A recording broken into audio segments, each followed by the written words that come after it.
बोलो कृष्ण कन्हैया लाल की, भागवत भगवान की। कीर्तिमन्तं प्रथमजं कंसयानाकदुन्दुभिः अर्पयामास कुक्षेण सुनृतादपि विह्वलः। वासुदेव जी के प्रथम पुत्र,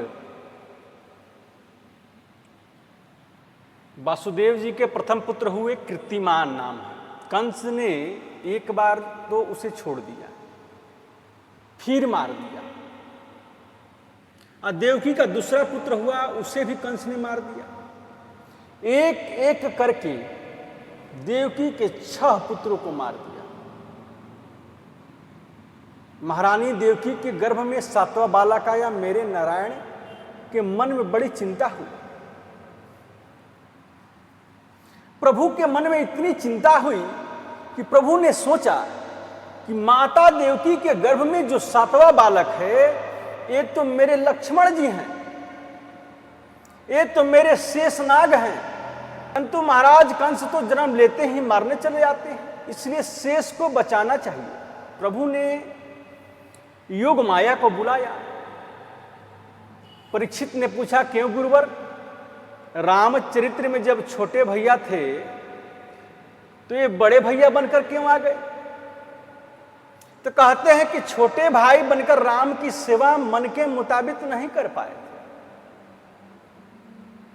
भगवान राम जब 14 वर्ष के लिए वन में गए तो राम जी सो रहे थे और उनको लक्ष्मण जी पंखा झुला रहे थे। तो राम जी की नींद खुली। लक्ष्मण, तुम अभी तक सोए नहीं? लक्ष्मण ने कहा, थोड़ी और सेवा कर लूं फिर सो जाऊंगा। तो राम जी की फिर नींद खुली तो बोले, लक्ष्मण अब भी तुम नहीं सोए? लक्ष्मण ने कहा कि थोड़ी देर और सेवा कर लूं फिर सो जाऊंगा। राम जी ने कहा, हम आपके बड़े भाई हैं, हम जैसा कहते हैं सोच जाओ, चलो सो जाओ। लक्ष्मण जी ने मन में सोचा, मत करने दो सेवा, छोटा हूं इसलिए कुछ नहीं कह सकता, अगली बार बड़ा बनकर आऊंगा फिर बताऊंगा। ये बात लक्ष्मण जी ने बोली। अब वहीं लक्ष्मण जी यहां बलराम जी बनकर आ रहे हैं। वर्णन आता है कि कृष्ण बलराम जब गौ चराने गए, सो ही बलराम जी को याद आ गई कि अब छोटा भैया थोड़ी हूं, बड़ा हूं। सो बलराम ने कृष्ण से कहा, लल्ला सुनियो यहां पर आ। कन्हैया बोले, क्या बात है? बलराम ने नन्हे से कन्हैया को उठाकर अपनी गोद में सुला लिया और पंखा झलने लगे। 2 घंटे से पंखा कर रहे हैं। कन्हैया की नींद खुली और बोले, भैया जी आप बहुत देर से पंखा झल रहे हैं, रहने भी दो। बलराम जी बोले, ना हारे। बलराम जी बोले, ना हारे, चुप रह। भैया जी बहुत देर हो गई, आप पंखा झल रहे हैं, अब रहने भी दो। बलराम जी बोले, ना हारे, चुप रह। बड़े भैया ऐसे ही बोलते हैं। कन्हैया ने फिर कहा, भैया जी आप इतनी देर से पंखा झल रहे हैं, हार गए होंगे, अब रहने भी दो। बलराम जी ने कहा, चुप, हम बड़े भैया हैं, हम जो भी कहते हैं ठीक करते हैं, तुम छोटे हो और छोटा बीच में नहीं बोलते, चुपचाप सो जाओ। डर के मारे कन्हैया छम से सो गए। इसलिए वहीं लक्ष्मण जी यहां बड़े भाई बलराम जी बनकर आ रहे हैं। भगवान ने योग माया से कहा कि के गर्भ में जो 7वां बालक है उसको तुम गोकुल पहुंचा दो। सुखदेव जी परीक्षित के दूसरे प्रश्न का जवाब दे रहे हैं। योग माया ने इस बालक को देवकी माता के गर्भ से निकालकर और रोहिणी के गर्भ में स्थापित कर दिया और गोकुल में उस बालक ने जन्म ले लिया और गोकुल में उस बालक ने जन्म ले लिया, इसलिए वो दोनों माताओं के पुत्र हो गए। बलराम जी जो हैं वो दोनों माताओं के पुत्र हैं। कंस ने पूछा क्यों सातवां क्या हुआ? सैनिकों ने कहा हमने सुना है कि सातवां गर्भ ही नष्ट हो गया। अच्छा हुआ हमें मारना ना पड़ा, अपने आप ही मर गया। अब 8वां बालक आने वाला है। माता देवकी के गर्भ में 8वां बालक आ रहा है, यही मेरा गोपाल है। देवताओं को जब यह पता चला कि भगवान अवतरित होने वाले हैं, सब देवताओं ने मेरे गोविंद का मंगलमय स्तवन किया। असल में उस गर्भ की सारी दुनिया बुराई करती है। भगवान जब गर्भ में आते हैं तो गर्भ की भी स्तुति होती है, इसलिए इनका नाम है गर्भ स्तुति। आइए हम भी गोविंद से प्रार्थना करें, लाला जल्दी प्रकट होकर हमें दर्शन देवे। स्वागतम कृष्ण स्वागतम कृष्ण स्वागतम स्वागतम शरणागतम कृष्ण। सत्यव्रतम सत्यपरम त्रिसत्यम संत्यस्य योनिं निहितं च सत्ये सत्यस्य सत्यभृत सत्यनेत्रम सत्यात्मकं त्वां शरणं प्रपन्ना। भगवान का प्रकट हो रहा है। माता देवकी के गर्भ में कुछ लोग हमसे प्रश्न करते हैं, कभी भगवान भी गर्भ में आते हैं क्या? गर्भ में आने से भगवान नहीं रहे। वो भगवान किस काम का? देवताओं ने भगवान की मंगलमय स्तुति की, उनके बंधन में अपार आनंद है। उस आनंद की खुशी में देवताओं ने मंगलमय स्तवन किया। एक और बात है कि देवताओं ने सत्य सत्य सत्य कह के परमात्मा का प्रतिपादित किया। क्यों? क्योंकि आपके अवतार से पूर्व, क्योंकि आपने अवतार से पूर्व हम लोगों को वचन दिया था कि मैं अवतरित होकर कंस का उद्धार करूंगा। मामा समझकर नहीं, आपने उसे छोड़ दिया तो सबका कल्याण ही कर देगा। इसलिए देवता बार बार सत्य सत्य स्मरण कराते हैं, भूल नहीं जाए आप। माता देवकी से भी कहा, मां डरना नहीं, तुम्हारे गर्भ में जो बालक है हे भगवान, ये भगवान है, यदुवंशियों की रक्षा करेंगे, तुम्हारे कष्ट की निवृत्ति करेंगे। धीरे धीरे आ रहा है भादों का महीना। नारद जी ने सोचा कि मेरे भगवान तो आने वाले हैं, पर कंस को ऐसा डराकर जाऊं कि उसका जीना भी दुर्लभ हो जाए। नारद जी ने कंस के पास आए और बोले, राजन आपको मालूम है, आपको मालूम है कि 8वां होने वाला है? कंस ने कहा, हे जी महाराज, आकाशवाणी ने कहा था कि 8वां मेरा काल होगा। और सुनिए, यदि वो जन्म लेते ही भागने लगे तो मैं उसे पहचानूंगा कैसे? आप तो त्रिकालदर्शी संत हैं, जरा बताइए कि 8वां जो जन्म लेगा वो कैसा होगा? मान लो भागने लगे तो पहचानूं तो लूं। नारद जी बोले कि बताऊं वो कैसा होगा? वो काला काला होगा, मुरली वाला होगा, देखने में छोटा पर पेट में दाढ़ी वाला होगा, काला काला होगा, नाम भी उसका काला, शरीर भी उसका काला, केस भी उसके काले, सावधान रहना। नारद जी समझाकर चले गए। अब कंस को रात भर नींद नहीं आए, रात में यही सोचने वाला है कि काला काला होगा, मुरली वाला होगा। कोई भी काली चीज सामने आ जाए तो घबरा कर हटाओ हटाओ, काला है हटाओ हटाओ, ये मार देगा ये मार देगा। अब कंस को रात नींद भी नहीं आ रही थी। अब जिधर वो काला देखे, अब काला देख के डर जाए। रात में यही सोचे काला है मुरली वाला है। कोई भी काली चीज दिखे तो घबरा कर कांपता हुआ हटता, जो है ना, ऐसा लगता था कि उसको मार देगा। कोई काली चीज को देखकर डर जाए, इतना चिंतन हो गया कृष्ण के प्रति। और वो क्या महाराज भोजन करने बैठा, सो दाल में काला जीरा आ गया, वो हालात खराब हो गई उसकी।